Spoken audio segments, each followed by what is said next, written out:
Most people don't know what a dead man's trigger is. And even fewer need one. Commander? Yes. We're going? A dead man's trigger is a safety valve. For reasons of security, a person prepares a recourse of such severe action that if harmed, they will release a cache of damaging evidence against those enemies.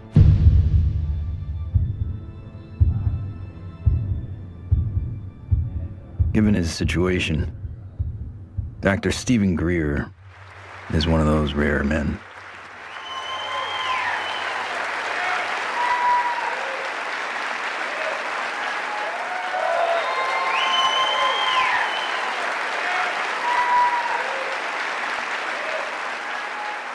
Why would he need one?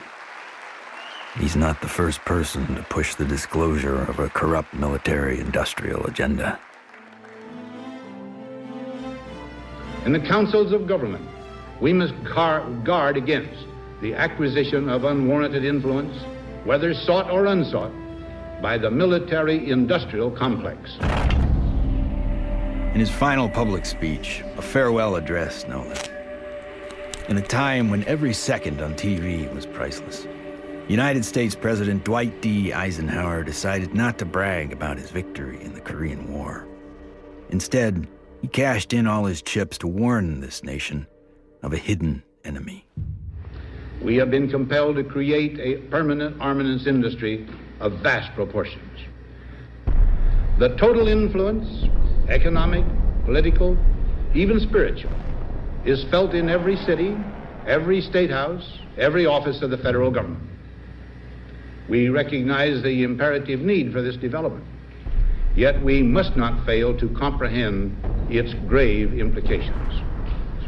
When I was with Lawrence Rockefeller at his ranch in 1993, he turned to me and he said, "The implications of this are so vast and so profound that no aspect of life on Earth will be unchanged by its disclosure." I said, "Yes, Lawrence, that's why it's been kept secret. It's not because it's trivial, it's because the implications are so profound." So there have been attempts to bring this information out for over 60 years. And here we sit in 2012 with the world still burning oil and gas and coal, when we have had technologies, sciences, and all the information we need to have had a completely new civilization. What Eisenhower warned us about over 60 years ago, according to Steve Greer, has long become truth in Washington, D.C. The most music, Q107, driving home with the Spearman. Hello, what are people all over D.C. saying about all this money we are giving? And why is Washington, D.C. booming? Because the rest of the country is sending their money here. I know, isn't it beautiful through the trees? My name is Ted Loader. I've been working with CSETI program and Dr. Greer for 15 years. Cool, huh? Wow. Yeah. One always wonders if the public really knew what was going on with government covert programs and how much money has been put into it, you know, hundreds of billions of dollars. I think the public would be a little annoyed.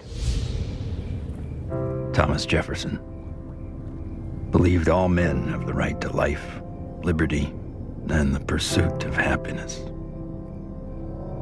The government they formed would serve to secure those rights.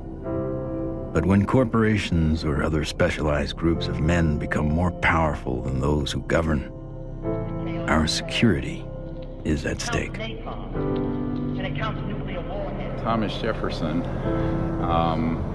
wrote about unchecked power of the corporation being a threat to the democracy and the banks. You see, the U.S. Federal Reserve Bank issues every dollar bill, yet it is not run by the U.S. government or any elected official. It is owned by a private banking cartel. But here I find the chairman of the Federal Reserve, who's in charge of the dollar, in charge of the money, in charge of what the money supply is going to be, The middle class is being wiped out, and nobody's understanding that it has to do with the value of money. Prices are going up. So how are you able to defend this policy of deliberate depreciation of our money? A lot of it depends on what happens to the price of oil. The four horsemen, or families of banking who own and run the Federal Reserve, also run the four largest oil companies. Oil is also used to make and run machinery and current mechanical technology. Of course, there's one industry that needs these more than anyone else: the military-industrial complex. You begin to get into this very scary scenario that has to do with the human condition, of the proclivity to accumulate vast amounts of power around a handful of people. All right, sit down and shut up. And right now, these misanthropic sociopaths are running the planet into the ground. When Congress or whatever else, or budget directors say, well, we've lost $100 billion in black program. What does the public do? What can the public do? We can complain to our congressmen, but our congressmen can't get any information. With lobbyists, interest groups, campaign funding, the economic powers that be have learned to control the political sphere. These politicians become almost like placeholders. And they don't realize that until they get into the White House or into the Senate Intelligence Committee. It doesn't matter who the president is. They're going to do what they want to do. And that which is good for them isn't always good for everybody else.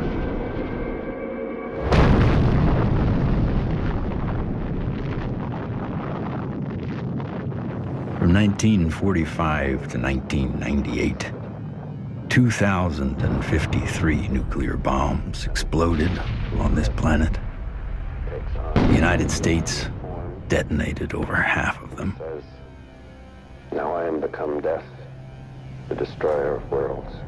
When the first nuclear bomb was exploded in Trinity, Robert Oppenheimer, one of the founding fathers of the nuclear age, said, "We have done this before."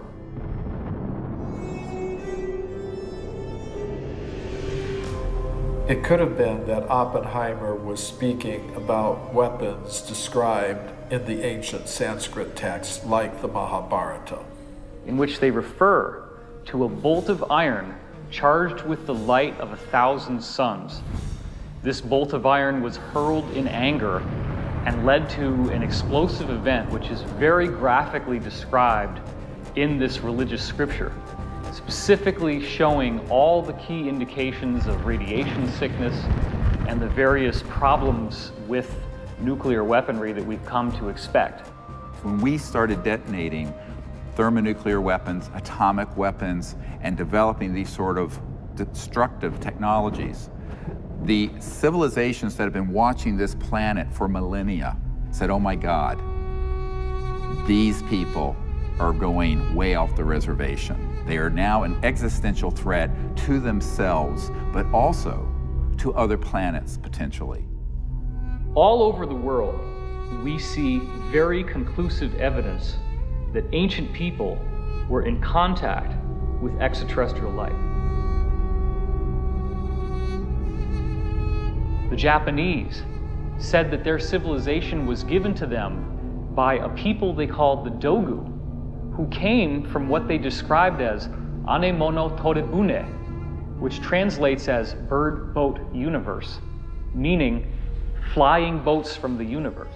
The ancient Sanskrit writings of India have elaborate descriptions of vimanas, or flying craft. These texts are thousands of years old. They predate any conception that we have of spacecraft or aircraft. But evidence is not just found in ancient texts.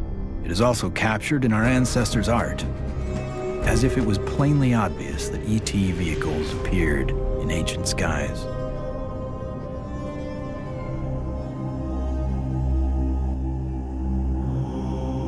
It is a foregone conclusion by most broad-minded people then we are not alone in this universe.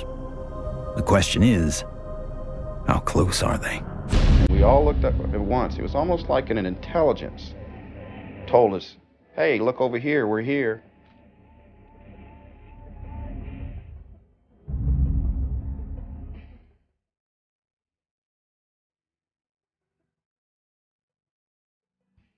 Saw 3 red lights in a triangle almost directly overhead.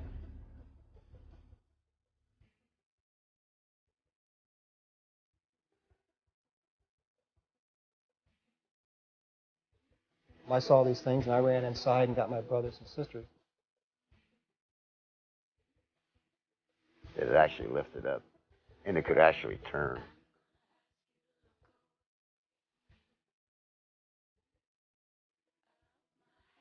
I wasn't one who believed that UFOs might exist. I was satisfied they existed.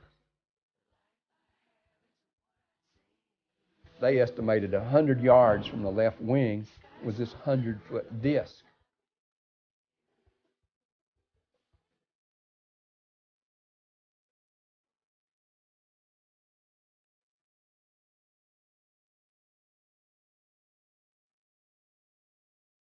A lot of the astronauts are told to keep it quiet, and they're good Americans too. They develop the film from the moon, everything that's done by NASA.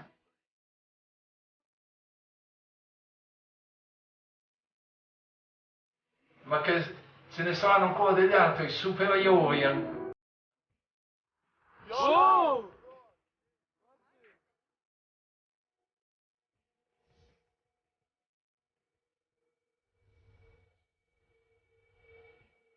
There's so much evidence out there that even if less than 1% is true, that would be enough to collapse the current paradigm and change the whole planet.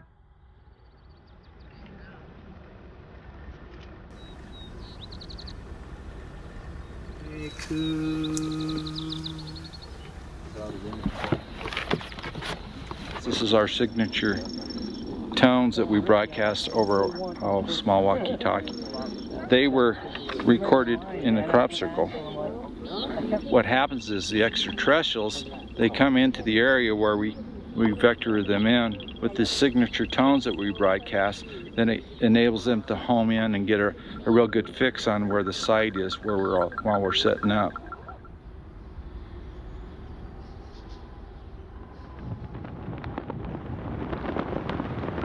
The whole concepts of the crossing point of light, the physics of consciousness, and interstellar communication all were developed on a kind of a vision quest we did here in 95 or 96.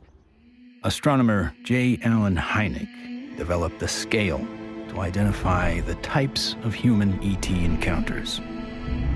From his original 3 categories, a 4th, more controversial, has been added, CE4. Even more controversial, Stephen Greer added a 5th kind of encounter, CE5, human-initiated contact. So, how is this done? Given Schrodinger's idea that the number of all minds in the universe is 1, in order to make this type of contact, a human could potentially access that single inner consciousness through intense meditation and then visualize his location down through the Milky Way to the planet Earth to wherever he sits under the stars. In theory, then, any extraterrestrial passing by would be able to hear the broadcast and know exactly where to go, if they choose to do so. It's interesting how many people have never been out in a place like this where they can see the whole Milky Way galaxy. Most people who come for a week, it alters their life. There's meditation techniques, there's remote viewing techniques, and once you start learning these processes and refining them, then you can make contact more quickly, more easily, and be more of an asset to the group. Checking to be sure that there's no source from anyone else, so that when we do start having electromagnetic signals through this, we know that it's a legitimate source. My name's Emery Smith. I've been with CSETI for approximately 3 years. Getting the baseline reading. from us?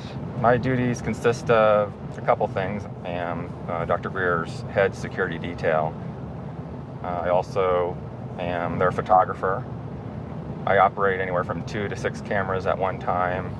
Yeah, that's our craft. Goes over the mountains in this direction. Many of the craft that are coming in are transdimensional, and the way I understand it, not visible to the human eye. And that's where this new technology, night vision, that's where that's coming into play. And with the advent of new technology that's out there, it becomes easier and easier for us to capture these beings and these celestial objects on film. After you do the night vision, it has that green hue, of course. And after a while, when you get back to real life, you're thinking, why isn't everything green? This can't be reality. I want to show an early one from Gulf Breeze from 1992. We went down there, and one of the fun things that happened is that I had about 40, 50 people. Let's go out on the beach. And we didn't have good cameras then, but you'll get the feeling of how exciting it was. Have all these people, and 1, and then 2, and then 3, and then 4 ET craft materialize right in the sky. There it goes, 1, 2, 3. And look, there's 4. There's 4. There's 4. We have a confirmed CE5. Holy damn hot shit. Dog. Thank you. All right. So the point, the point is, it's fun.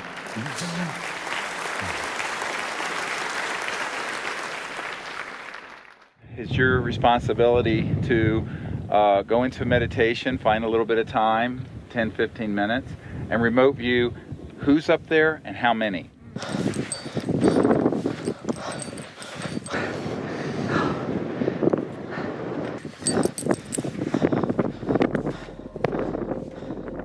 I can attest to the fact that real phenomenon happens here.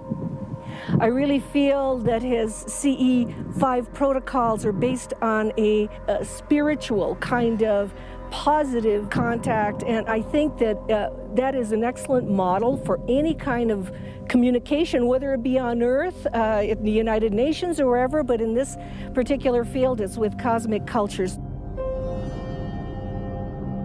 And we use consciousness, meditation, visualization, remote viewing, certain tones, and we do it in a group when we can, or even as individuals.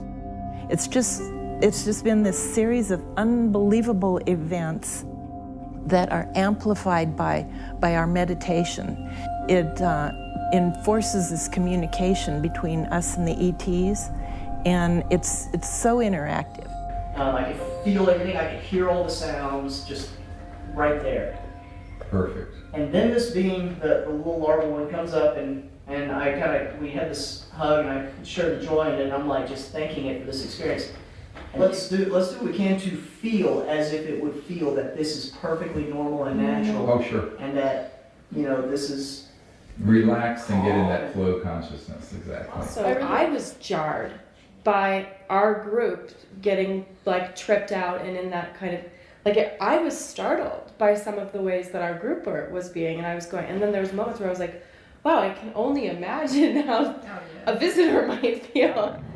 The ETs pick up on your intentions, and if you're really out there just to learn and really want to communicate with these extraterrestrials, well, it's going to happen.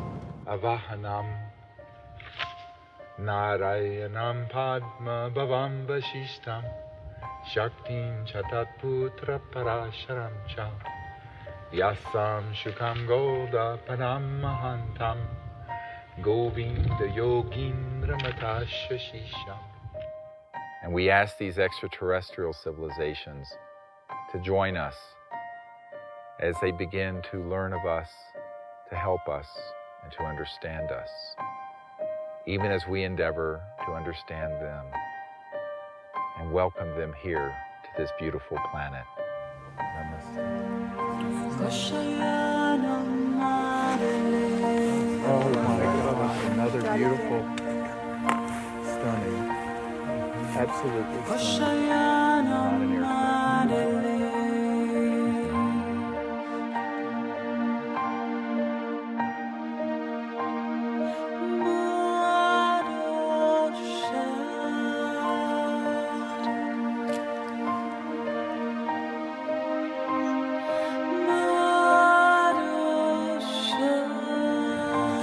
comes a military plane very quick.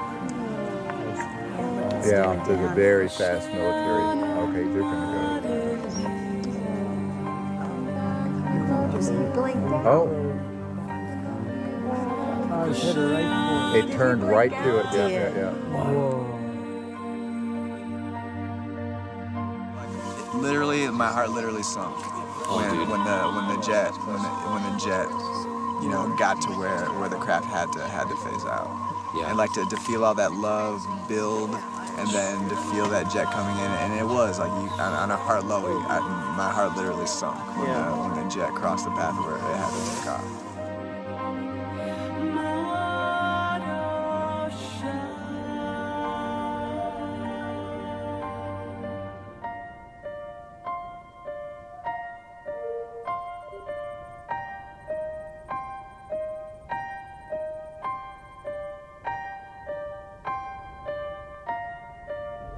So in the camera, that's what you got. You got like this light traveling, and you can see it's not like a satellite where it's got like a path. It's got like a, you know, like a movement. Yeah, and then it's gone.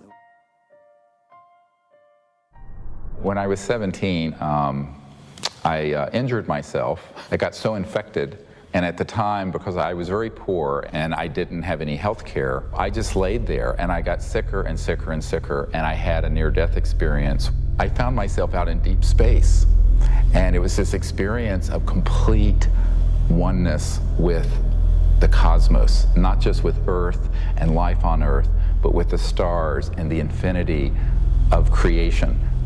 It certainly altered the course of what I would end up doing, because I then learned meditation. I actually became very aware of the power of the mind. This experience helped guide the direction of his life. Though Greer went on to earn a medical degree and raise a family, he continued to study consciousness and contact. And decades later, it seems he would be the doctor called upon first to examine the very unusual body. This came to us in the last couple of years, and there's a man who runs an institute in another country that I cannot talk about. But he came into possession of a little creature. It is humanoid. It does not look human. We have acquired an EBE, an extraterrestrial biological entity. We're flying over to Europe soon to take some tissue samples and do some DNA testing. This was found in the Atacama Desert. We don't know how it came about. Here's the great view of the face and cheekbone, very complex. Now there is a fracture here, and behind this right ear is caved in, and that's how this ET being was killed. We have the best scientists in the US from Stanford that are going to be doing the testing itself to see what this really is, and also to rule out what it's not.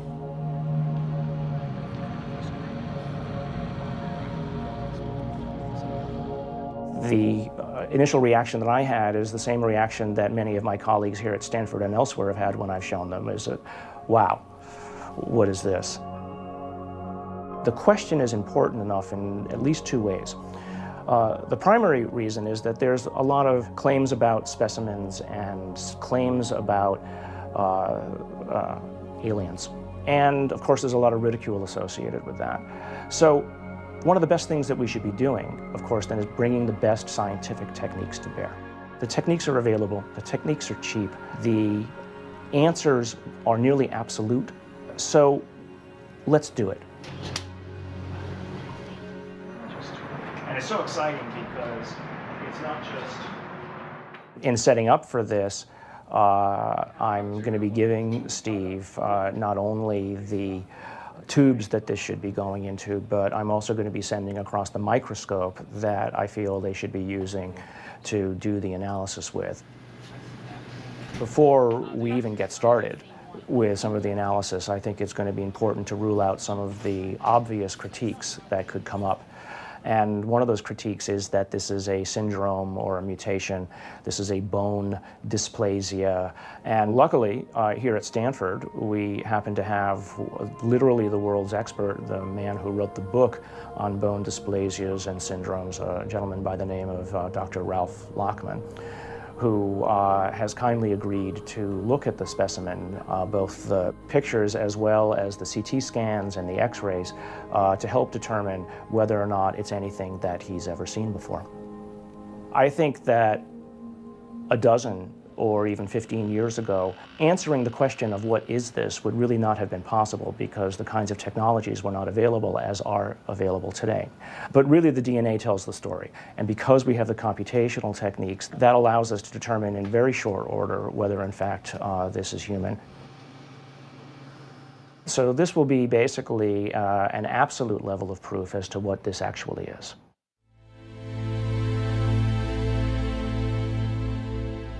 The problem is not proving that UFOs exist. It's when you begin to expose the energy and propulsion systems behind how they're getting here. You're talking about unveiling an entirely new science that would replace oil, gas, coal, nuclear power, public utilities. And this is the $600 trillion problem. So the patent office, after they fired me, I had to wait 6 years before I got rehired. Everybody at the office was avoiding the case. But when they finally did, the arbitrator wrote an 85-page report on how the media had caused my dismissal. So I only got a 30-day suspension out of the whole thing, which was taken out of the tiny little bit of 6-year back pay. So that was great. Yeah, it was. Yeah, it made it all worth it, so to speak, because that's how we were able to open the offices and stuff. It was very comfortable. No feeling of being shocked or anything else, just a good feeling, comfortable. What scientists need to do, and normal people need to do, is they need to look at the hardcore evidence, decide that, oh my gosh, ETs are real, and then get over that. And if that's the case, then you can start extrapolating, because they're getting here, which means they have solved the physics problem, if you will. That's an actual photograph that Mark Whitford took, a friend of mine. And you see the stars in the background. So this is a fixed camera. The craft was a triangular craft moving away from him, and all of a sudden it makes a right angle turn. Apparently it has what I would describe as inertial shielding. It's the only way something can make a right angle turn without having everybody killed inside of the craft. Though we experience inertial forces every day, their origins remain a mystery. However, there are theories that point to interactions between objects with mass and a quantum energy field. Inertia is due to the zero-point energy interaction. You're interacting with a charged matrix, which is a zero-point field. If you try to change that, then you get a reaction force. There must be an interference shield of electromagnetic nature that would stop that interaction with the zero-point field. And you can suspect that UFOs have already figured this out, because they wouldn't be flying around and still have inhabitants. New energy scientists today are attempting to find new ways to define the relationship between electricity, gravity, magnetism, and propulsion. But as history has shown, change does not always come easy. It's like Newton. Why is that apple falling? Nobody ever asked that question before or even tried to come up with an answer. And Newton comes up with something called Newton bucket, or Newton's problem. The only guy that solves it 300 years later is Einstein.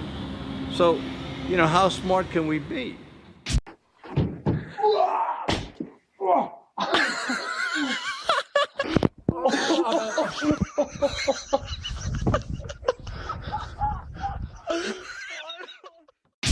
If you look at everything normal within the conventional wisdom, you're not going to learn anything new.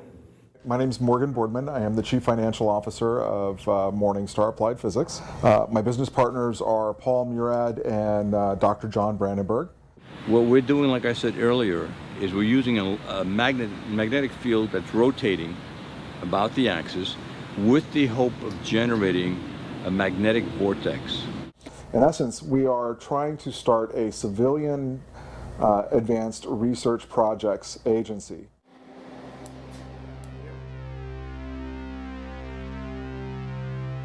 Okay, all right, so basically we have 4 options. Option 1 is a retarded potential. Option 2 is a lagging image, right? Yeah. Option 3 is pointing vector as a motive for propulsion, or how that may be what's happening, right? Yeah. And that's actually taking angular momentum and changing it into linear momentum if it's working the way we want it to, right? Yeah. Okay, and then the fourth one is that we are somehow either generating and or absorbing gravity waves. You got it. Do we accept Einstein's viewpoint that thou shalt not go faster than the speed of light? If you look at a black hole, the comment is the gravity is so strong that nothing leaves. But it does have something that leaves the black hole, and that is gravity. So does that imply that gravity moves faster than the speed of light? Could be. Gravity is another one of those seemingly self-evident forces that has raised a number of questions. How does it really work? How can we use it to our advantage? In the mid-1920s, T. Townsend Brown discovered that electric charge and gravitational mass are coupled, and that by building devices that harness these interactive forces, we could create advanced propulsion. At about the same time, Nikola Tesla and Thomas Edison won the Nobel Prize in physics, but both refused it. Tesla was at the end of a long career of inventing. He had advanced technology in the fields of X-ray, radio waves, internal combustion, and, of course, atmospheric electricity. When everything was said and done, he had earned 112 U.S. patents. He proved that electricity can travel wirelessly in the air, and ultimately died penniless. However, his work did influence many others, most notably Lester Hendershot and Dr. T. Henry Moray. Hendershot invented a magnetronic generator to energize an impossible flight, if fueled by gas, that took Charles Lindbergh and the Spirit of St. Louis from New York to Paris. Dr. T. Henry Moray developed the Moray valve, a device for extracting radiant energy from the zero-point field, and demonstrated this device hundreds of times and had dozens of signed affidavits supporting his science. Yet in the end, even these two notable scientists were ignored and bullied. Dr. Moray's device was hammered down and broken into pieces by a competitor, and before he could finish reconstruction, he passed away of natural causes. Hendershot fled to Mexico to continue work, but was found dead at 61 years of age, attributed to suicide. There's all kinds of skullduggery that happened there. I don't think T. Henry Moray ever got a decent chance to ever do anything with that. There is absolutely no question that T. Henry Moray had a system that produced about 50 kilowatts out of a 55-pound box. The conventional electrodynamics model does not allow this to happen. In other words, it doesn't allow you to extract excess energy from the vacuum and use that to power your load. It costs just as much to restore it as was used to destroy it. So we got to put in more than we can ever get out in a load with such a squirrely circuit. And that's the only kind of circuit we've used in power systems since day one. We're still building them. We're still making power systems that deliberately kill them. So we pay the power company to have a giant wrestling match inside his generator and lose. In the 1950s, there were some very provocative articles saying that, oh, electrogravitics is the best thing since sliced bread, how all the aviation companies are now backing electrogravitics, they're all doing experiments on it. Well, within a couple of years, there was no news at all. Once they figured out that they could really control gravity, 1954, it all went black. Do you think the boys in the black projects have solved that problem? Because it sure sounds like it from what the witnesses have told me. I wouldn't know. I wouldn't know. Sorry, but I can't even think about it. I see so many things in my life, it's just hard to say. A local inventor has discovered a way, hear this, to use water to run your car. What Stan shared with me was interesting. In order to run this engine off of water, we've also had to learn the ability to adjust the burn rate of hydrogen to co-equal the fossil fuels. So he applies for a patent, and then he gets a call from actually a visitation by two guys from the Pentagon. The Pentagon flew a lieutenant colonel in last week to look at Meyer's invention. There's talk of possibly using it in the Star Wars defense program and to run Army tanks. But he asked that this become public patent so that the civilians could benefit from it. And he indicated that if we don't do that, overseas people will. In 1996, Meyer was sued by his investors, who claimed the device was not revolutionary, despite verification of the unique voltage intensifier circuit by the U.S. Patent Office. Meyer was brought to trial, but key evidence was not allowed. His oral testimony was not even recorded due to an audio recorder malfunction, and the judge recessed early for vacation. Later, Meyer made an appeal but was denied. He was found guilty of fraud and ordered to repay his investors, putting an immediate dent on the idea of funding new technology. On March 20th, 1998, Stanley joined his brother and 2 NATO officials for a dinner meeting. Stan took a sip of cranberry juice, grabbed his neck, ran out of the restaurant, and fell to the ground, saying, "They poisoned me." He fell down after eating at a restaurant nearby where he lived, fell down the parking lot, said, "I've been poisoned," collapsed. And that's on the police report? Yeah. The police report confirms his words. The cause of death was written to be an aneurysm, though he left behind just enough materials for others to piece together his process. The full secrets of his device died with him.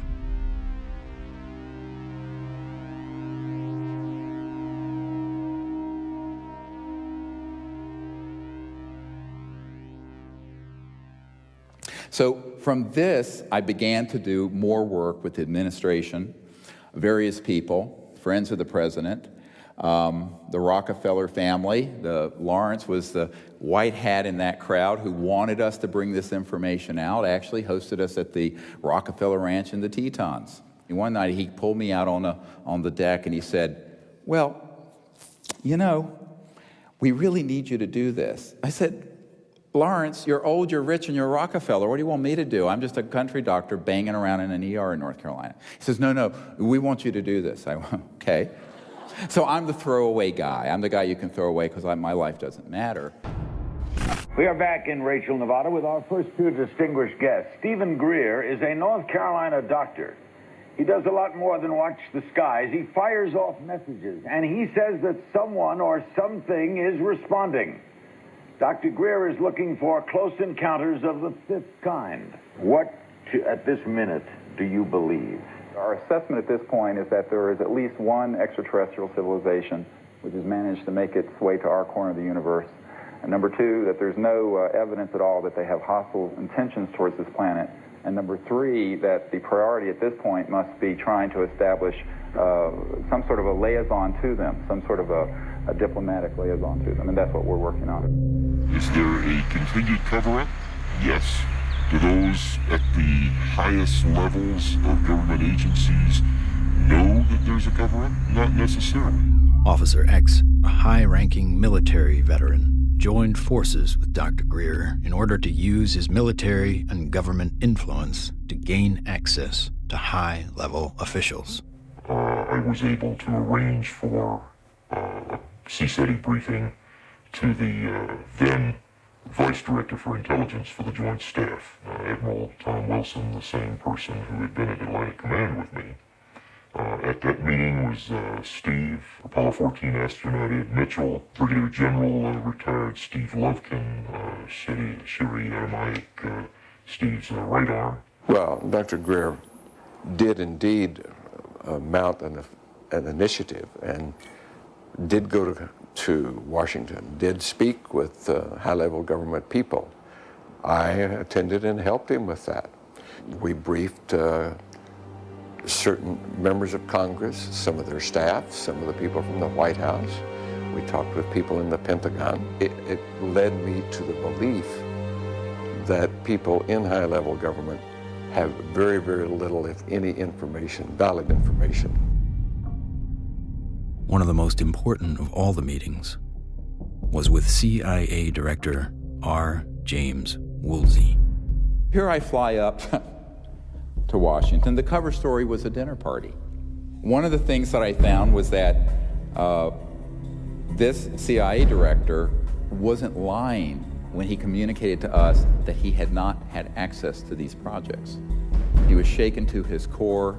We met for not 20 minutes, almost 3 hours. And by the end of it, I handed him, my hands were shaking, I handed him this document, and it was a position paper recommending executive orders and the things the Clinton administration and he needed to do to get control of this mess.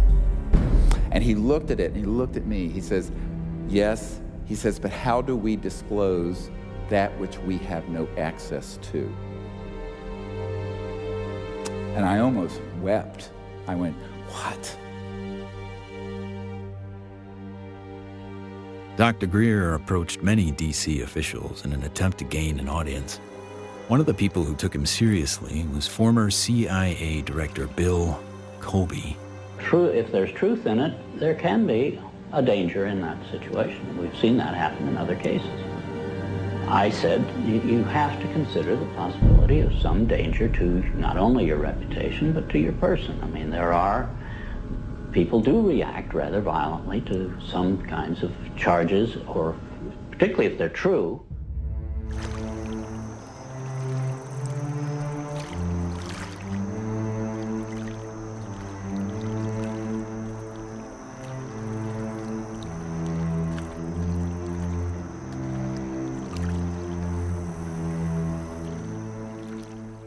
Now, you know, I'm a 30-some-year-old doctor with 4 kids, a golden retriever, and a house in North Carolina. So I'm going, this is down the rabbit hole fast. But that is the situation, my friends, when you're dealing with secrecy that is criminal and illegal. In 1997, in an effort to push his message deeper into Congress and the White House, Greer headed to Phoenix to prepare a video with his best evidence to show in Washington, D.C. While he was in the editing room, the biggest UFO witnessed event in history was about to happen. On March 13th, 1997, when the Hale-Bopp comet was very clear in the northwest sky, thousands of people were outside trying to get a glimpse of it when they also caught a glimpse. These orbs, giant orbs, equidistant in a V formation of 1 mile to 2 mile wide in some very credible reports. And that's the particular area where these phenomena keep popping up from my vantage point. The Native Americans living in the basin between South Mountain and the Estrellas have told me that not only were they looking up at the Phoenix Lights during the mass sighting, but they've been looking up at them for centuries. I live in a community called Loop, northeast of Flagstaff, on the Navajo Indian Reservation. We'll have to go back in time one day before. We saw 6 to 7 lights that were circling along the horizon. The entire street came out. It was almost like a block party. Everybody turned off their lights, everybody sat in their front yards, and everybody watched this unusual light show. I squeezed down the best of what I found and finally came forward in 2004 with the Phoenix Lights, a skeptic's discovery that we are not alone. 10,000 people approximately witnessed this, one of the largest experiences of this sort ever recorded. The Phoenix Lights phenomenon didn't seem to be falsifiable in any way. It was being validated by most everybody that saw it. The ultimate, shall we say, insult was the governor of the state of Arizona, Fife Symington, finally calling a news conference saying that he has finally got the answer to the Phoenix Lights, and he introduces some staff member dressed up as a space alien. People got very angry because here is the top elected official of the state making fun of what I estimate to be close to probably 10,000 people saw this. Under the watchful eye of the public, Symington retracted his statement. If you had been here 10 years ago and standing out here and looking up there at the lights and the view, you would have been astounded. You would have been amazed. The so-called Phoenix Lights were seen by many people in 1997. Skeptics say they were military aircraft or flares, but not the former governor. It was probably some form of an alien spacecraft.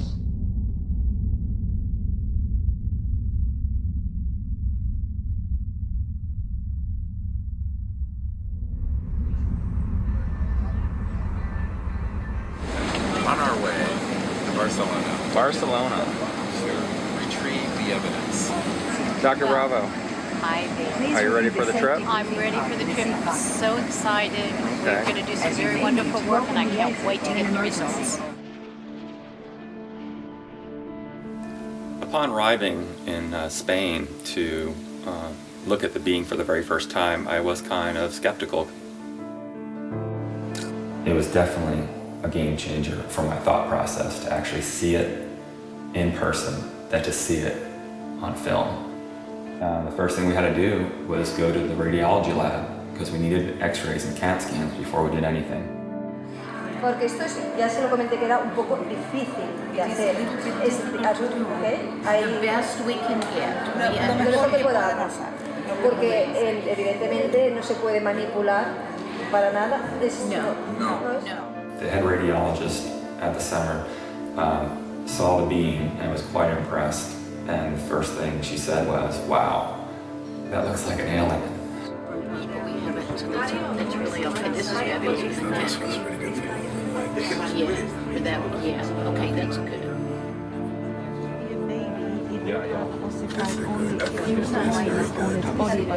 This one is complete. And when the CAT scan images started coming up on the computer, it was just profound. And I saw inside the bone, and I saw, organs and lung material, brain material. I knew that this was not a hoax, it was not fake, that this was actually some sort of living creature. Right, well, if somebody made it, they have a future in microsurgery because they were smart enough then to put in these millimeter-wide bone holes where the arteries go in to feed the bone marrow.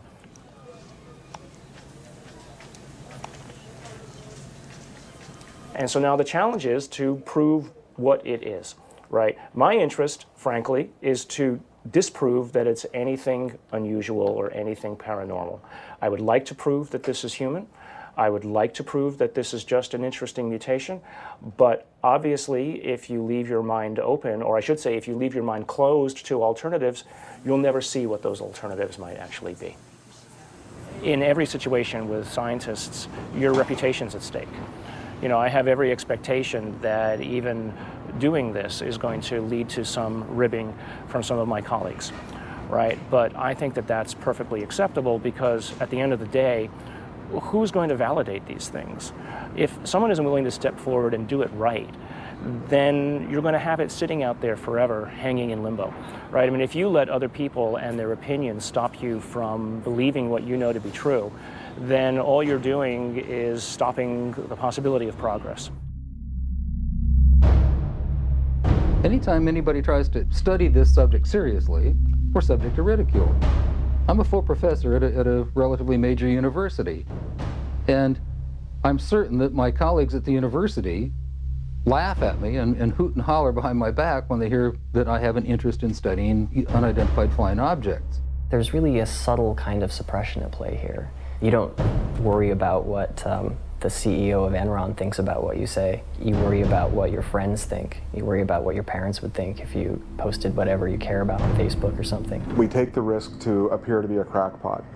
There may be people who are going to be threatened by that for any number of reasons. My feeling was that I was involved in a lot of strange activities, so I tried to say to myself, let's not look at this with too much exposure and mention it because there's a question of credibility. This should be the subject of rigorous scientific investigation and not the subject of rubbishing by tabloid newspapers. MUFON is the Mutual UFO Network, and it was founded in 1969 by Walt Andrus. And our mission statement is the scientific study of UFOs for the benefit of humanity. MUFON is the world's largest UFO investigative organization. We have approximately 3,000 members worldwide. Approximately 500 of those have their PhDs.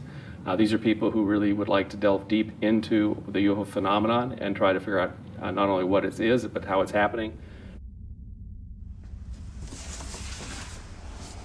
Armed with what he thought was some of the best available evidence, including the Phoenix Lights, Steve Greer organized a Project Starlight briefing before several Congress, Pentagon, and White House staff members. Things seem to be on track for disclosure. Of the device and the internal, all of it, with a lot of detail, and this is a cutaway. This was done and escaped government control, whereas the Bentwaters case took 20-some years in England. So this is in our possession and not the Ministry of Defense. So, where it would never be found. Where it'd be going to a black hole, right? But then, the bad news came. Sherry Adamiak, Steve's partner and longtime friend, along with Steve and another team member, were all suddenly diagnosed with a malignant cancer. I've had these experiences since I was a child or a young man, but to articulate them so other people understand them, I need someone with capacity to hear it. She was that person. I mean, it's been... You can't resolve things. It's been very hard for me. Oh, yeah, you know, I know. Get up I know every it has day, been. you know, but...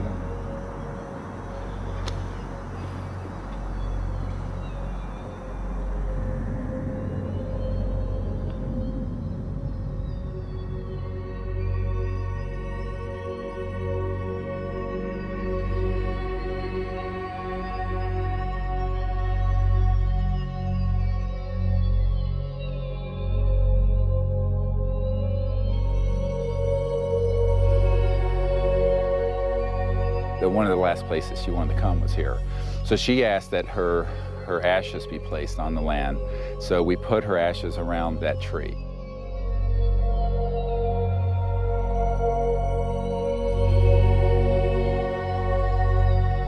I don't take anything for granted, frankly, and so each time that I do a presentation or lead a group, I think this may be the last time.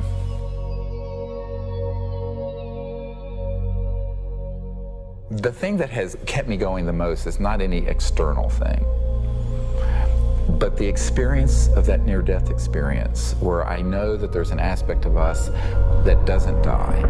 That is why I can go mano a mano with these elements and not be afraid. I shouldn't say be afraid, not stand down. Everyone has fear. I've certainly had my fears. But it gives you an anchor so that you can go forward.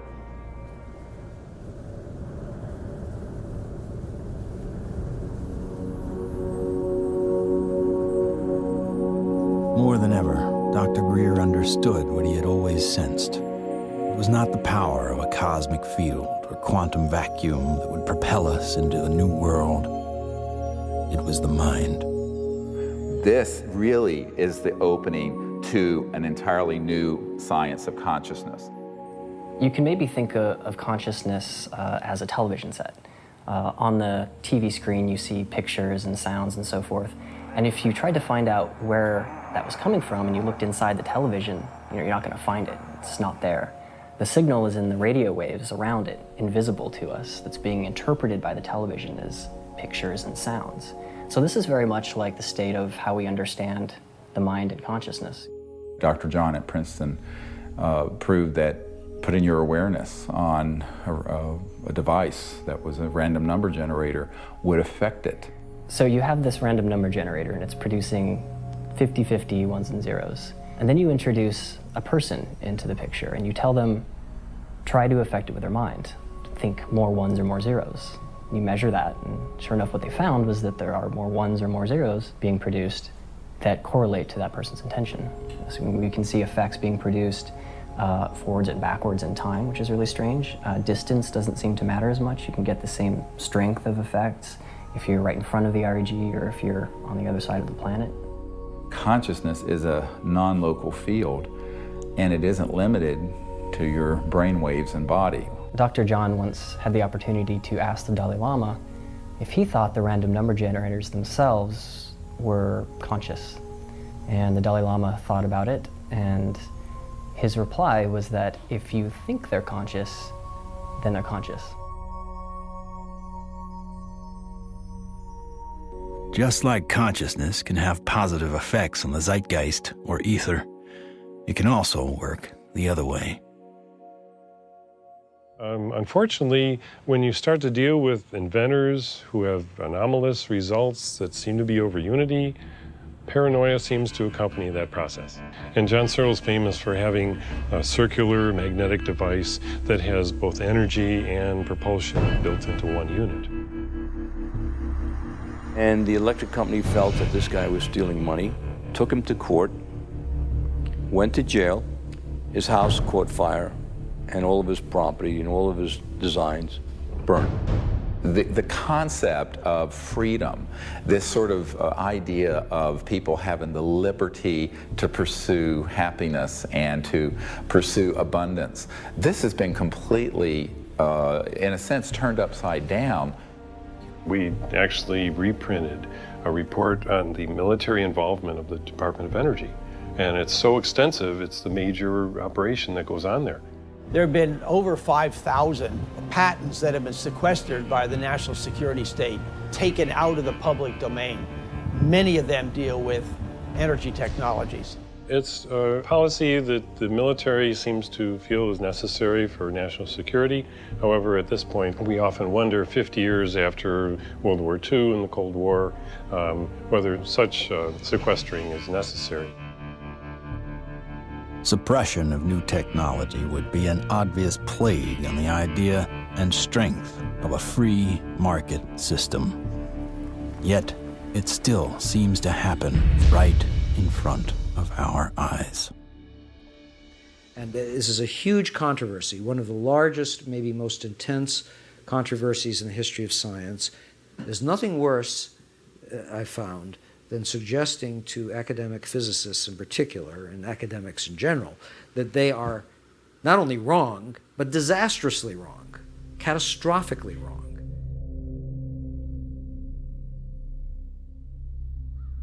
Cold fusion patents have not been approved. They will not get through. American citizens are being denied their constitutional rights. I inadvertently was looking through some piles of paper that had been given to me in a casual manner by all these hot fusion physicists as they were trying to do their calorimetric repeat of the Pons-Fleischmann experiment. And I was stunned. I couldn't believe what I was seeing. It looked like monkey business to me at the time, and it has turned out to be exactly that. It was represented as a negative result when it was positive. And that data is scientific fraud, as far as I'm concerned. It's been referred to legal authorities in the government. I asked for a review at MIT, got nowhere. If this type of manipulation had occurred in any legitimate research area, such as cancer research, AIDS research, global warming research, anything that's accepted as reasonable to be researching, the people would lose their jobs, they wouldn't be in science. And yet, these people today, their data is used today, to year 2000, and all before, to reject patents.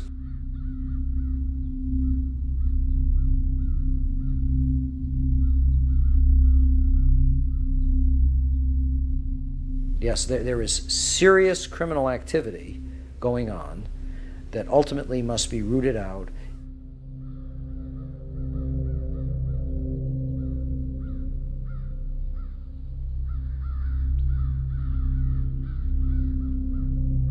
It became very clear to me that, you know, you kind of had a tiger by the tail here, and that this was serious.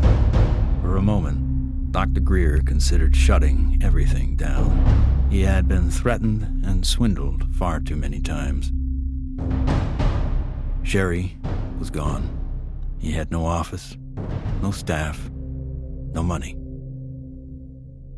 Back in 1998, I was given information by a friend that Dr. Greer was having a conference. Literally the month that Sherry Adamek passed away, within 30 days, I have this scheduled event. So I went to the conference and learned some things and listened. And so she just on a lark came, and she's an emergency doctor like I am. And what really grabbed my attention was he was getting all this information from military witnesses. That was in 1998.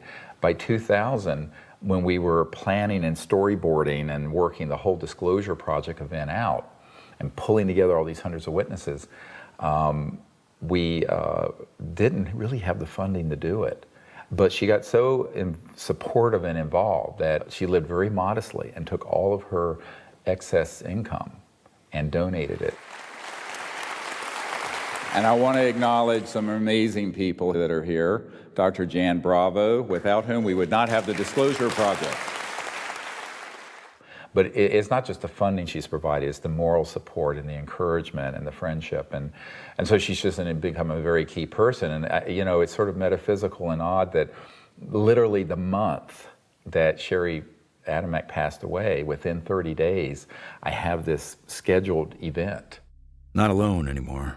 With the support of a loyal team, Dr. Greer grew his witness list from a couple dozen to over 200.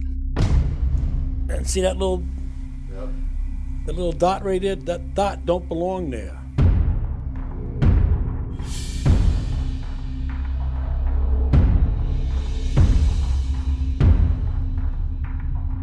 I said, I'm one of those, what you would call the high government official in the FAA. I was a division chief. There was only 3 or 4 down from the admiral. I was awarded the Air Force Guided Missile Insignia. I was the first photographic officer in the Air Force to get they called it the missile badge. So I forgot who it was it called, but he says, we got a problem here. What's the problem? He says, well, it's that UFO.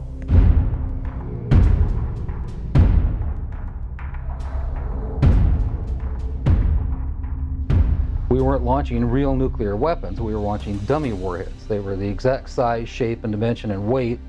And we were looking down southwest, and the missile popped up through the fog. It was just beautiful. And I hollered, there it is. And our guys on our M45 tracking mount with 180-inch lenses on it got it. We sent the film back down to Vandenberg. The Japanese airline 747 was coming from the northwest, going across the Alaskan territory. He called and asked the controller if the controller had any traffic at his altitude.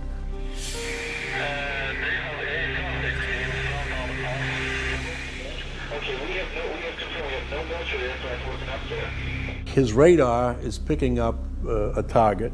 He sees this target with his eye, and the target, the way he described it,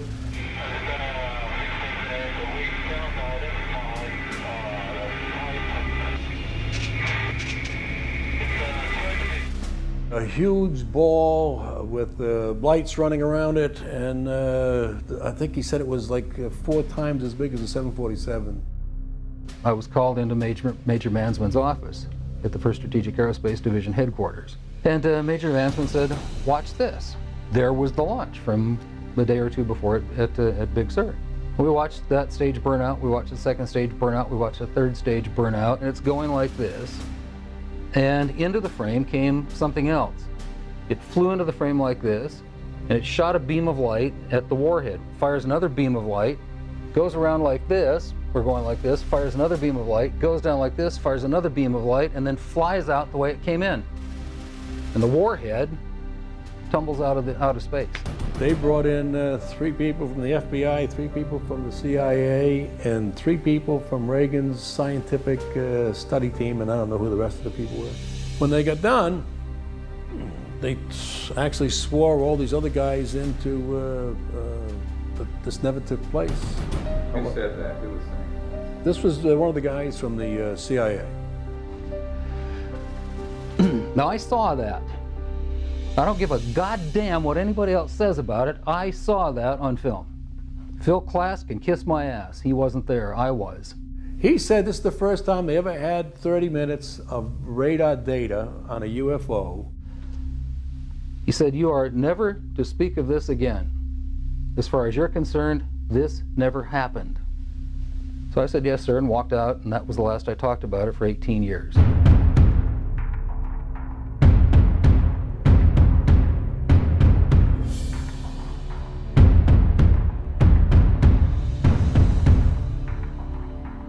I had the original video that I took, and I had the pilot's report, and I had the FAA's first report that was all downstairs on my table. They didn't ask for that, so I didn't give it to them.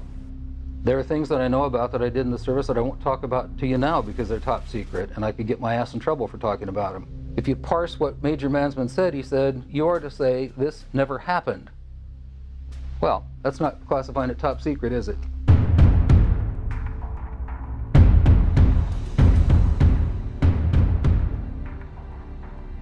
And I was a part of a United States Air Force cover-up for 18 years. But who do you tell that you were involved in a UFO incident without them looking at you like you ain't wrapped too tight? What we photographed up there affected me for the rest of my life and made a huge impact on my understanding of the universe and of governmental manipulation of our minds.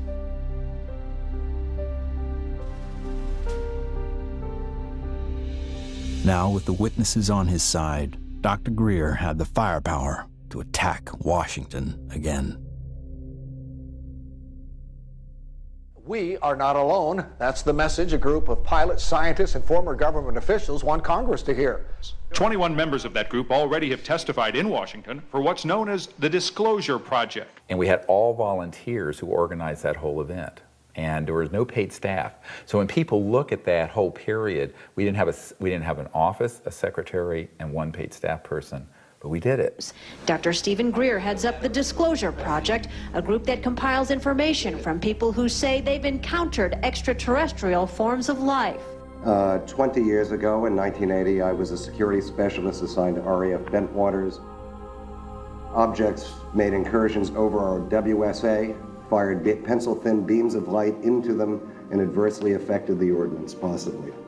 There were bodies that were involved with some of these crashes, also some were alive. What do members plan to do with their information? They hope Congress and President Bush take notice. We are asking for the U.S. Congress and for President Bush to move towards an official inquiry and disclosure on this subject. Those that don't want to believe you will never believe you anyway, so it doesn't matter. It doesn't change the truth. A spokesperson for the Senate Science, Technology, and Space Committee says no congressional hearings are planned right now. Elaine Quijano, CNN Headline News, Washington. I stand before you today in my almighty God, and I tell you this. If Congress calls me in and says, will you testify in detail what you know, I stand here today prepared and ready to do just that. Governments must never lie to the people. Thank you.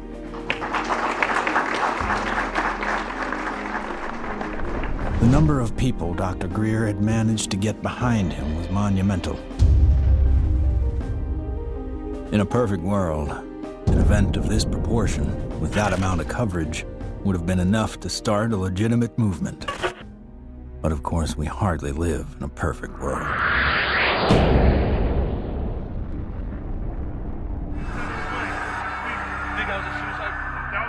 Yeah, don't say it. It's on, you know it, right? I don't know, guy. Everything's fucked up. 9/11 became the mother of all news stories and completely changed the game for everyone. Fear, panic, and strife were imprinted in the public consciousness to what end? Not to go after Al-Qaeda, but rather to invade the sovereign nation of Iraq. Given such a drastically overt misstep on the part of a U.S. government led by an oil family, the question on some people's minds is whether or not this disaster was exploited, or worse, engineered. The Gulf of Tonkin in the Vietnam War, Chiang Kai-shek in the Korean War. False flag operations are nothing new. However, according to some, the ultimate card to play might be yet to come. How do you grow the trillion-dollar military-industrial complex that Eisenhower warned about into a $2 or $3 trillion program? You got to have a bigger enemy out there. Von Braun's purpose in life during the last years of his life, his dying years, was to educate the public and decision makers about space-based weapons. First, the Russians were the enemy against whom we're going to build space-based weapons. Then terrorists would be identified, and that was soon to follow. In 1977, I was at a meeting in Fairchild Industries, and in that room were a lot of charts on the walls with enemies, identified enemies, names that people had never heard of, names like Saddam Hussein and Gaddafi. But we were talking then about terrorists, the potential terrorists. No one had ever talked about this before. And they continued the conversation about how they were going to antagonize these enemies, and that at some point there was going to be a war in the Gulf. According to these theorists, after the military-industrial complex had its war against terrorism, the next enemy that Dr. von Braun identified on Earth would be third world country fanatics. But with no more enemies left, the people would soon be taught to look to space. The next enemy was asteroids. Now at this point, he kind of chuckled the first time he said it. Asteroids, against asteroids, we're going to build space-based weapons. So it was funny then. And the funniest one of all was against what he called aliens, extraterrestrials. That would be the final card. And over and over and over, during the 4 years that I knew him and was giving his speeches for him, he would bring up that last card, and remember, Carol, all of it is a lie. 99% of all the information out in the public on this subject is well-crafted disinformation designed to scare people to support the next phase in global warfare. And this kind of corruption is why the only things that are being made on this subject are things that redound to paranoia and fear in the military-industrial complex. I occasionally think how quickly our differences worldwide would vanish if we were facing an alien threat from outside this world. I don't think we're moving forward if we trade, factional and ideological war from one ethnic or religious or economic system into an interplanetary conflict, because that's A, not survivable, and B, would be even worse in terms of galvanizing the world around a military structure. That has been the central organizing principle of our society for a few thousand years, actually. It is hard to concretely prove that 9/11 was a false flag attack because the people behind it are so good at covering their tracks, especially with the compliance of the mainstream media. If you had trillions of dollars, you'd be pretty good at it too. The adversary is closer to home. It's the Pentagon bureaucracy. According to some estimates, we cannot track $2.3 trillion in transactions. $2.3 trillion in transactions. According to the Comptroller General of the United States, there are serious financial management problems at the Pentagon. Fiscal year 1999, 2.3 trillion missing. Fiscal year 2000, 1.1 trillion missing. And DOD is the #1 reason why the government can't balance its checkbook. I would like for you to respond to the questions that I've put to you today. I've forgotten what the second question was. How does one carve out a billion unacknowledged or 10 billion unacknowledged taxpayer dollars? In many cases, at the end of the fiscal year, when there is so-called leftover money, they may or may not know that money may in fact go to a special access program.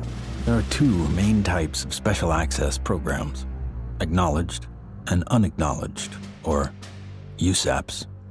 Those programs are basically totally off the books, and they are able to actually vacuum up money to be a self-perpetuating funding mechanism. Certain USAPs are waived and also completely managed and controlled by private contractors, so they enjoy the secrecy protections only afforded to private corporations. There is virtually no high-level government oversight for these types of USAPs. In many cases, no elected official, including even the president, have knowledge a particular USAP even exists. Between 1947 and 1949, the government passed the National Security Act and the CIA Act. These laws allowed the intelligence community to withdraw money from any agency without disclosure. Essentially, money could be stolen from any program, and no elected official would ever know about it. Great view of the eye socket. Very different eye socket from, and that's another thing that the scientists who've looked at this at Stanford have commented on.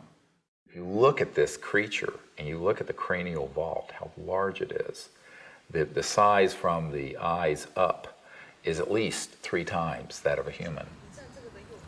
One of the first things that Dr. Lockman immediately remarked upon was the shape of the head and the skull. It was not something that he is accustomed to seeing, and it was quite interesting and in some ways exciting that the associated features that you would expect from a syndrome of that nature were not found.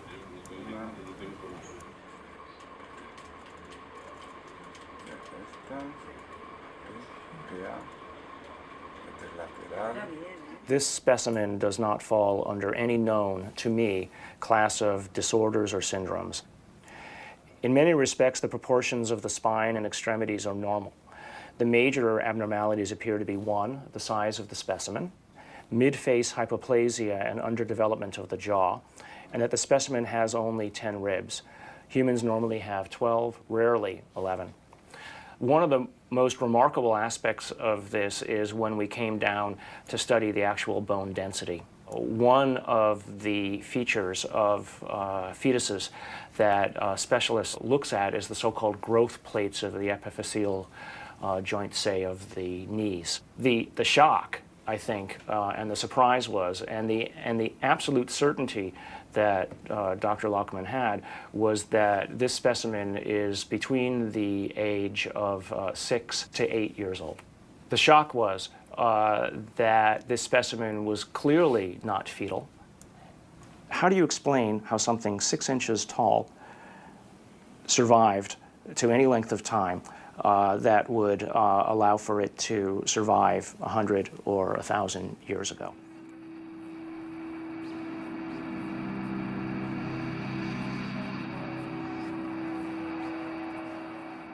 And what amazes me is the media. Well, they're so compromised with this, they don't dare do anything but follow the company line on it. The company line being a series of lies. This is a document talking about the current program at the CIA. And it says that the PAO, Public Affairs Office, has relationships with reporters from every underlying major wire service, newspaper, news weekly, and television network in the nation. In many instances, we have persuaded reporters to postpone, change, hold, or even scrap stories that could have adversely affected national security. Now, what's the purpose of this? The CIA has no mandate for anything domestic. The FBI is domestic. What the hell is this? Where are we now? We are in a bread and circus.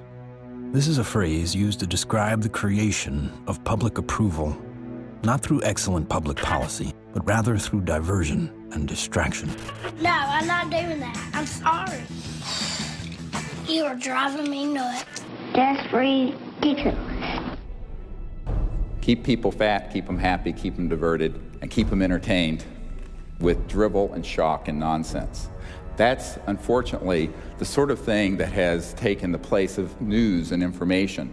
So that what we're seeing today is a world in which perception is being managed by as little as 5 major media corporations who collectively control magazines, newspapers, corporate news websites, television stations, movies, documentaries.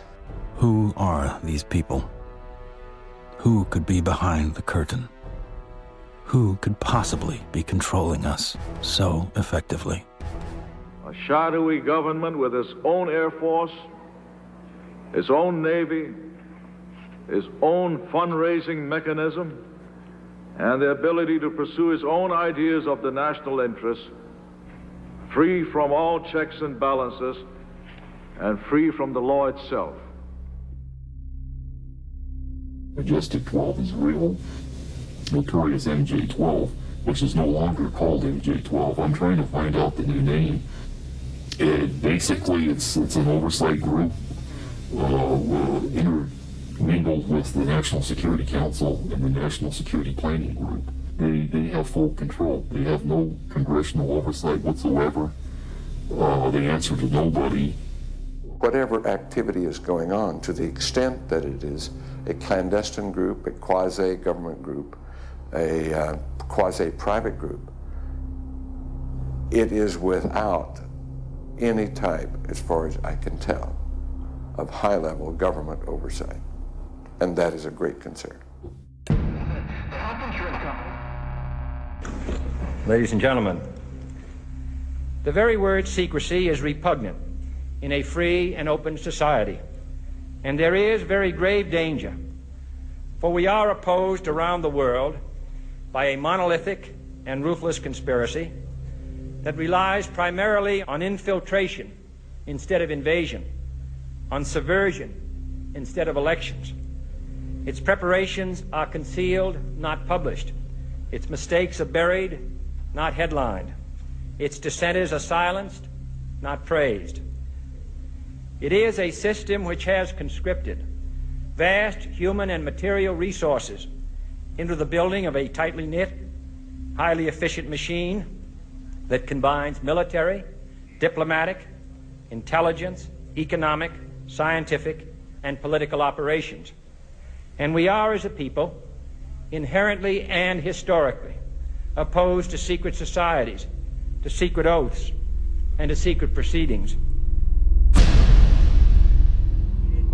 Trocito muy pequeño de la costilla, pero no. It's got too much tissue on it. They actually want a piece of the bone from at least like a 0.5 of a millimeter in. Como medio milímetro de.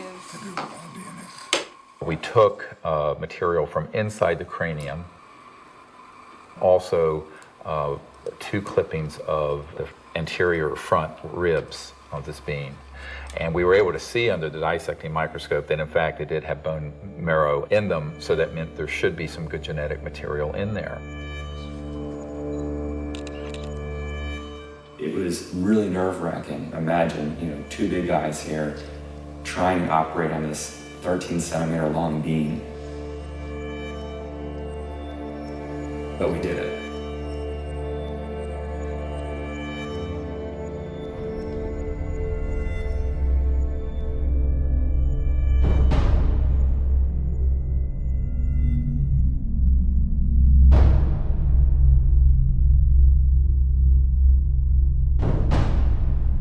The DNA analysis is being done by some of the world's best, but even the world's best need to be cross-checked, which is why I'm doing the 3 different facilities.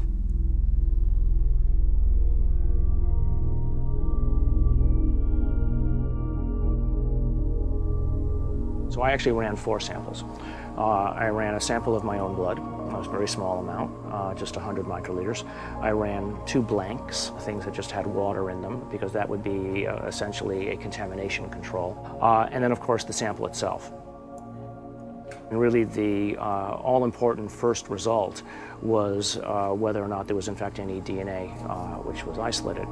And the actual shock for me was when I got the amount of DNA out of this sample. It was way above what I had originally expected. What you have on the left here is a so-called DNA ladder. This is a size standard. This one on the end is in fact my DNA, and it has an expected size distribution as well as some banding. And validating the original measurement is this analysis that basically shows that we have a nice distribution for the sample's DNA. When we physicists look for alien civilizations, we don't look for little green men. We look for energy consumption. We look for type 1, type 2, and type 3 civilizations. What are we? We are type 0. We get our energy from dead plants, oil and coal. Around the year 2100, we will become a type 1 civilization. And we see the beginnings of that now. What is the Internet? The Internet is a type 1 telephone system. Imagine, if you will, sitting down to your morning coffee, turning on your home computer to read the day's newspaper. Well, it's not as far-fetched as it may seem. Information has largely been controlled in a top-down way. What we're seeing now is the dissemination of discoveries coming up from the grassroots and not from a top-down centralized authority which has the ability to say, this isn't making it because we don't believe it's true, this is making it because it fits the mainstream. When we want to form a new team in a new country, then all we have to do is contact someone there using the internet, and suddenly they're a member of the node. From this online collective seems to come a real communion. People from all over gather in groups to investigate UFOs with safety in numbers against ridicule and disinformation.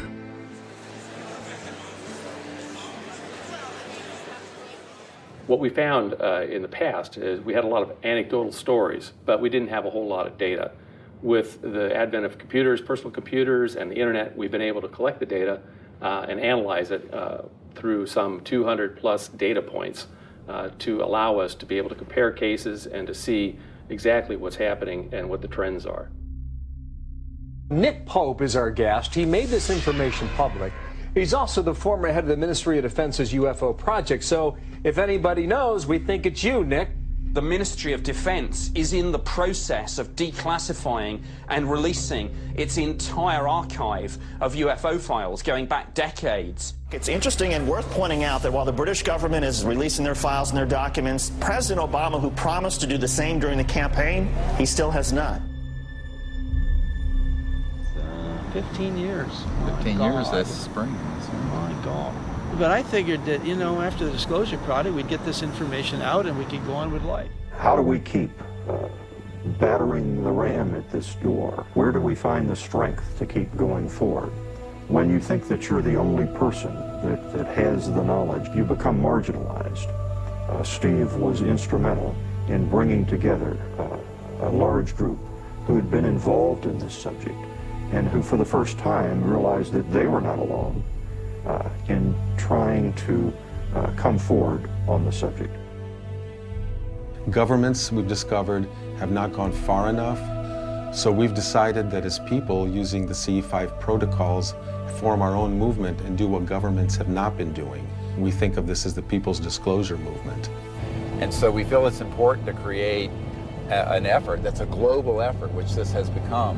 My name is Mark Benz, and this is Rex, and we're in Bodega, California, and we're doing CE5. My name is Jeff Bird, and here in Winchester, Virginia, USA, we are doing CE5. My name is Peggy Brewster, and here in Middleton, United States of America, we are doing CE5. We have 1,150 teams of CE5 ambassadors, which are spread over 52 countries. My name is Andre, and here in Sweden, we are doing CE5. Und wir machen zusammen CE5 in Deutschland. Here in Burlington, Ontario. Brisbane, Australia. From Chester, Virginia. And Hamilton, Ohio. We are doing the CE5. Konnichiwa. Moje ime Daniel. Doniya tu na Slovensku. Es Leo Ortiz. And here in Vancouver, British Columbia. CE5. The CE5 context imasu. CE5. CE5. CE5. We're doing CE5. And the reason I think that's so important is that it not only builds the knowledge base, but it also further potentiates this concept of pioneering a new pattern of peaceful contact. And that is something that no other group, large group on Earth is doing. Certainly isn't being done by the State Department and the Senate Foreign Relations Committee. It seems to be it only takes one person to make contact. But hundreds of voices worldwide is a call that can't be missed. And likewise with innovation, the more heads in the game, the more likely we are to find a solution. There's many, many technologies that people have talked about, many ways to the mountaintop. We have so many modes of converting quantum vacuum energy or zero-point energy. Some people think they know how to do it. Okay, fine. But if you do it theoretically, that's one thing. But then you got to do it experimentally, and that's the hard part. Those opposed to new energy technologies can tie the hands of hundreds of inventors. But how will they ever fare against tens of thousands? The output milliamperage is more than the input milliamperage. It's a clear indicator of overunity.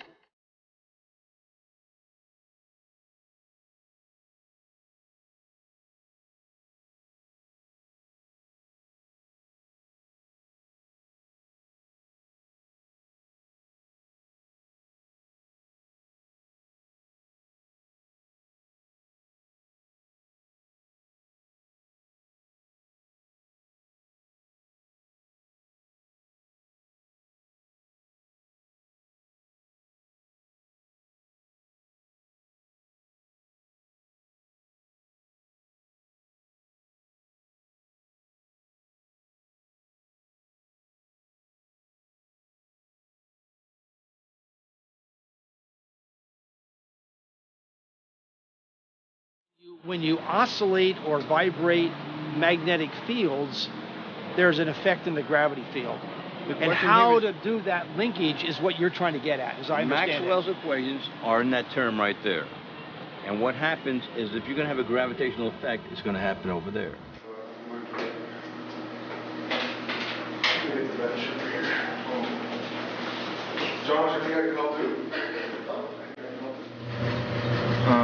This channel here represents revolutions per minute. These are representing weight that we're measuring on the load cells.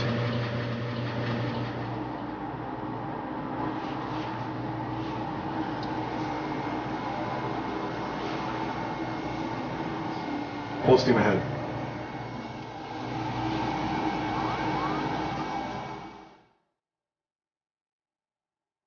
When we look at our data, we lost 7% of weight. If we move this thing and it loses weight, I must be generating gravity waves. Though the device maintains its shape and size in terms of dimension, it is losing mass. That's a possibility. If it is losing mass, then certainly it would also be affecting time in a very localized manner. By looking at new technology, you could break through new commercial aspects to improve our society. We should be looking for a disruptive breakthrough in this technology within the next 10 years. We're on the brink of developing any number of potential propulsion systems which would take us out of the solar system. I think we're going to beat NASA to the mark. So I graduated from the UCLA School of Engineering in 1976. I got a flyer from the School of Engineering inviting me to a lecture by Ben Rich. Ben Rich was the director of Lockheed's Skunk Works for 16 years. He oversaw a number of USAPs that were secretly managed at the Skunk Works, including, most notably, the development of the F-117 stealth fighter. Ben shared a slide set of about 40 slides of different things, starting with the U-2 spy plane, going all the way up to the stealth fighter at that time, mentioning that he couldn't talk about the other secret stuff. But when he ended his talk, he had a slide of a black disc zipping off into outer space. And he ended his talk with these words: "We now have the technology to take ET home." So you have to have vision, and you have to have the guts and the courage to go out past the steps and do something of any value, and we have to go past our grasp. And we asked him questions about it. What did you mean when you said we have the technology to take ET home? Ben shared three major things that I think are worthy of research by researchers worldwide at this point in time. The first was we've somehow figured out how to do interstellar travel already. It's known. The second point he made was that there was an error in the equations. My suspicion is it's probably Maxwell's equations for electromagnetic theory. The third thing he said was, how does ESP work? And I was really kind of startled because I didn't know what to say. But I blurted out, I don't know, all points in time and space are connected. And he looked me back in the eye and he said, that's how it works.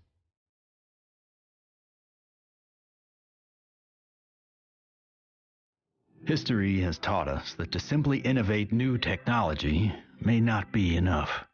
We have to find a way to get past the suppression.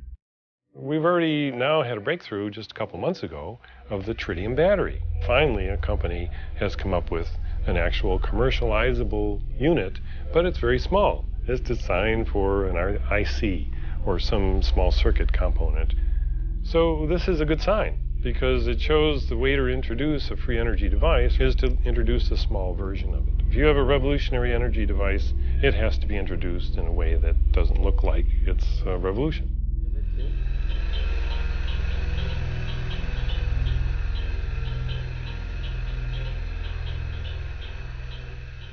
Science is always changing. I mean, even back in the 1960s, they thought that biofeedback, for example, was impossible. But now, of course, we know that that itself is an absurd statement. We have even toys on the market that allow people to, play with biofeedback. These sciences have been around for decades. They have been ruthlessly kept secret because of the kleptocracy of what I call the petrofascists, the people who are hell-bent on maintaining the power of a centralized petrodollar oil, gas, coal system. So that does create scarcity because that is a zero-sum game. But when you take us off that system onto this new system, it's an entirely new macroeconomic order, and scarcity becomes non-existent. After years of disappointments, Dr. Greer and his team are now attempting to build an energy research lab in Virginia, where scientists and inventors with working prototypes will have a safe haven to build. So this is an example of how the analysis is done using what's called a genome browser. And it's more or less a schematic representation of the chromosomes, and at a very high level of resolution. So the sequence that we got from the mitochondria tells us with extremely high confidence that the mother was an indigenous Indian from the Chilean area, and the haplotype is called B2A. Now, the other thing that immediately fell out of the analysis is that it's male. It has so-called Y chromosome material. In fact, it's got a full Y chromosome. It probably died in the last century, if I were to make a guess. I can say with absolute certainty that it is not a monkey, right? It is human, or as close to human, closer to human than chimpanzees would be. But when you count up the number of mutations that we're observing, what we're seeing is more than what we would expect to be caused by simple cell division. When the sequencer is creating or making these reads, it's doing it more or less at random. So what does the computer program do that people have written and designed? It takes every one of the little sequences and tries to match it against the known. And then anything that doesn't match, it puts in a little side file and says this is unknown. At a certain point, when enough knowns are matched, I can feel comfortable saying, this is human, right? But if I'm not careful and I don't pay attention to what's in the garbage can, right, what the computer program is throwing away, I could literally be throwing the baby out with the bathwater. What we've done is we've scaled back, and we're seeing several chromosomes and pieces of chromosomes across the top, which basically leaves us with a very strange conundrum, right? Here you've got this 6-inch tall, let's call it human, right, because the DNA says that so far it's human, at least the way that we're looking at it. This gene, PCNT, which is known to be associated with primordial dwarfism, we don't have any mutations here. It lived to the age of 6 to 8. Obviously, it was breathing, it was eating, it was metabolizing, and it wasn't living in an environment where there was a lot of advanced medical attention that was given to it to allow it to live to that age. It calls into question how big the thing might have been when it was born. So genetically, you might explain that by saying that there's some advanced aging mutation, something that caused the bone to age anomalously quickly. A gene that's known to be associated with progeria, that also no changes there. So the next problem, of course, is the ribs and the number of ribs in the specimen. Only 10, whereas there's supposed to be 12. So there are no mutations which are specifically associated with that kind of phenomena because it's rarely, if ever, seen. The digits are all correct. The hands are all correct. There are problems with the face. So there's a mid-face hypoplasia, and then there's the larger skull. So again, I think in summary, there are genes associated with any one or two of the anomalies that we see in the specimen, but there is no mutation which is known to accommodate or call for all of the mutations. Even with the things that we know could be assigned to one or more of the anomalies, we don't find them in the genetics of this specimen. That leaves open the question, what genetics is causing the anomalies that we are observing? So, although I entered this thinking DNA was the answer, it made me realize that in the context of the bigger biology questions, there are other levels of control that need to be understood and answered. The non-coding RNA, epigenetics, etc. And things that we probably haven't even thought of yet.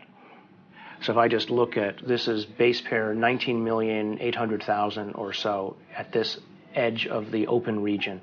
I can go all the way over here, and now I'm at 21,000 or 22,000.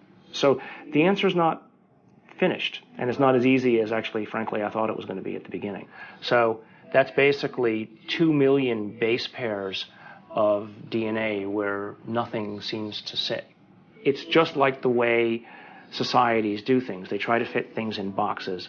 We have literally written a computer program that does exactly that, tries to fit it in the box. Doesn't seem very efficient, so on that basis, people would call it junk. But I think we now know that there's any of a number of other features of what DNA is doing in there. It is expressed. And so we need to be careful, obviously, that we don't let our instincts or the programs that we write to match our instincts make the decisions for us.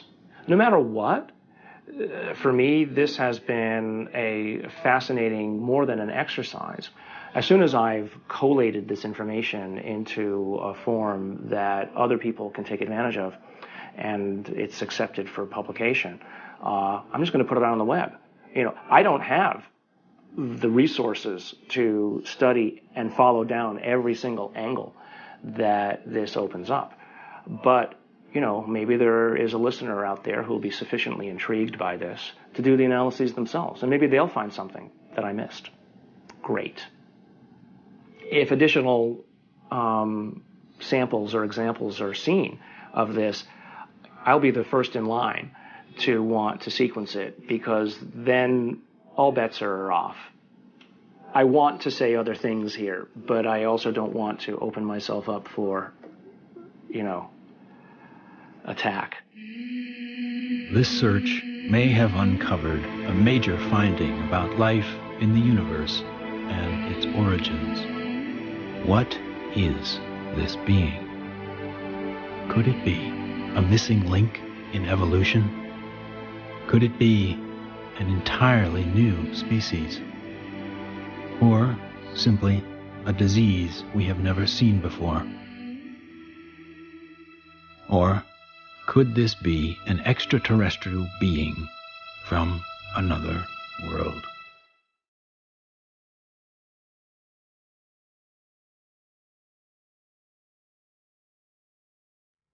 Whatever the case may be, this challenges the boundaries of human scientific knowledge.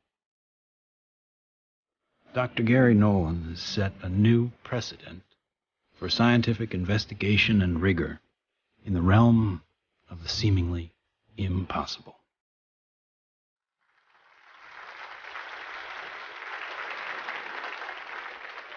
Now, we have now over 4,000 cases of extraterrestrial vehicles that have landed, 3,500 pilot cases, over 5,000 documents from the U.S. government, and hundreds of thousands of pages of documents from 14 countries that have opened their files since the Disclosure Project was launched 11 years ago. And yet, this isn't on CNN every night. And this is probably the most important thing going on this planet today, and yet nobody talks about it. If we don't explore what to do, we're going to miss the boat.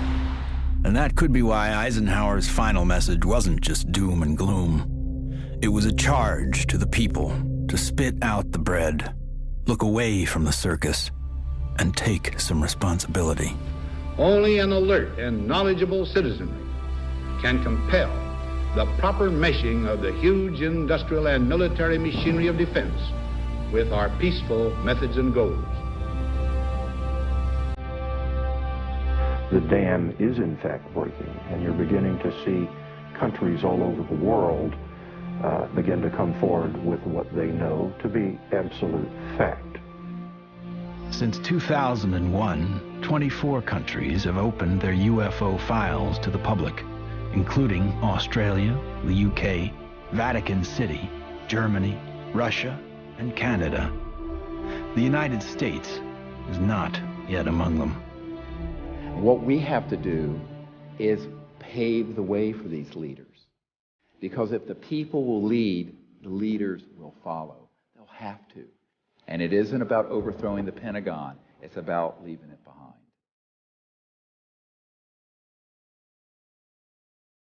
My goal when I started this was to make this so that I wasn't important at all in it, that there would be enough people that they go on without me.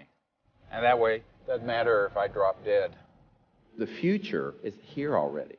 The technologies are here. Contact is happening. And if we come together as a people, what we're going to find is that all of us working together are going to be able to create a world that is amazing. If every single one of us told everyone we know that we're being visited by intelligent life, that the sciences are here to give us a new civilization, we're liberated from that macroeconomic slavery, for this is the destiny of humanity. Thank you very much. God bless you all.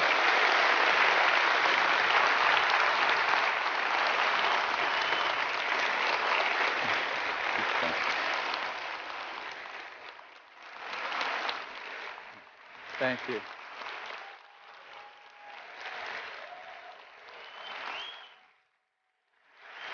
Thank you. What we've come to learn is this. We are standing at the precipice of a new age. There is power in the many, but only when they're acting as one. That's when resonance happens. Whether joining together as a responsible citizenry against the forces standing to divide us,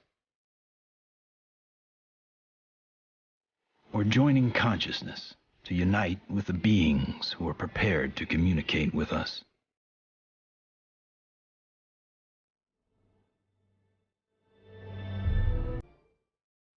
In order to succeed in this endeavor called life, we must come together as one.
shall